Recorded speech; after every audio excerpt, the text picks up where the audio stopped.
আলাইকুম। আমি রোমান আক্তার সুইটি স্বাগত জানাচ্ছি নিউজ বাংলার পক্ষ থেকে। বাংলাদেশের রাজনীতিতে আজ 1 ফেব্রুয়ারি একটি বড় ঘোষণা আসার কথা ছিল। ত্রয়োদশ জাতীয় সংসদ নির্বাচনকে সামনে রেখে আজ নির্বাচনী ইশতেহার প্রকাশ করার কথা ছিল বাংলাদেশ জামাত ইসলামীর, কিন্তু একদম শেষ মুহূর্তে এসে এই কর্মসূচি স্থগিত করেছে দলটি। হঠাৎ কেন এই সিদ্ধান্ত? পর্দার আড়ালে কি অন্য কোনো রাজনৈতিক সমীকরণ কাজ করছে? বিস্তারিত থাকছে আজকের বিশেষ প্রতিবেদনে। পূর্ব ঘোষিত কর্মসূচি অনুযায়ী আজ রোববার 1 ফেব্রুয়ারি জামাতে ইসলামীর কেন্দ্রীয় কার্যালয়ে জমকালো আয়োজনের মধ্য দিয়ে নির্বাচনী ইশতেহার প্রকাশের সব প্রস্তুতি সম্পন্ন হয়েছিল। গত কয়েকদিন ধরেই দলটি শীর্ষ নেতারা আধুনিক ও সংস্কারমুখী এক ইশতেহারের আভাস দিচ্ছিলেন, যেখানে গুরুত্ব পাচ্ছিল দুর্নীতি দমন, শিক্ষা সংস্কার এবং নারীদের নিরাপত্তা। তবে গত শনিবার রাতে হঠাৎ এক বার্তার মাধ্যমে দলটির কেন্দ্রীয় প্রচার বিভাগ জানায় অনিবার্য কারণে আজ এই অনুষ্ঠান হচ্ছে না।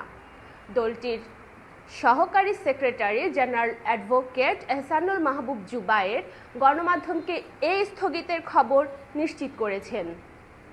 কিন্তু প্রশ্ন উঠছে, এই অনিবার্য কারণ আসলে কি?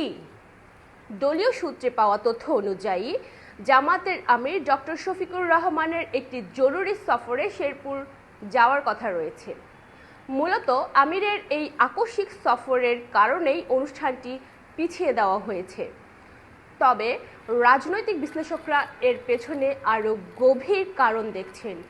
সম্প্রতি নির্বাচনী সহিংসতায় শেরপুরে জামাতের এক স্থানীয় নেতার নিহত হওয়ার ঘটনা এবং সারা দেশে জোটগত রাজনীতির টানাপোড়েনেও এই সিদ্ধান্তের পেছনে থাকতে পারে বলে ধারণা করা হচ্ছে। বিশেষ করে নির্বাচন সামনে রেখে সামান্য রাজনৈতিক দলের সাথে কৌশলগত ঐক্যমত্যের কোনো বিষয় আছে কিনা তা নিয়েও চলছে জোর আলোচনা। যদিও আজ ইশতেহার প্রকাশ হয়নি, তবে জানা গেছে এবারের ইশতেহারে বড় চমক রাখতে চাইছে জামাত।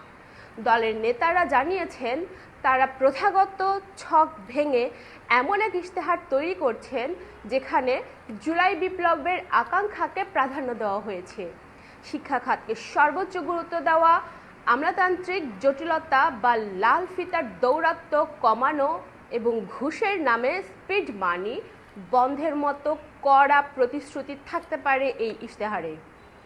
জামাত ইসলামী জানিয়েছে আগামীকাল সোমবারের মধ্যে ইশতেহার প্রকাশের নতুন তারিখ ও সময় আনুষ্ঠানিকভাবে জানিয়ে দেওয়া হবে।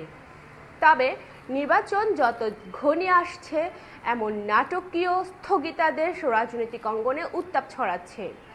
এই বিষয়ে আপনার মতামত কি? জামাত কি কৌশলী হতে গিয়ে সময় নিচ্ছে, নাকি এটি শুধুই সাংগঠনিক ব্যস্ততা? আপনার মতামত নিচের কমেন্ট বক্সে আমাদের জানান। দেশের রাজনীতির সব আপডেট সবার আগে পেতে আমাদের চ্যানেলটি সাবস্ক্রাইব করে বেল আইকনটি চেপে রাখুন। দেখা হবে পরের ভিডিওতে। ধন্যবাদ।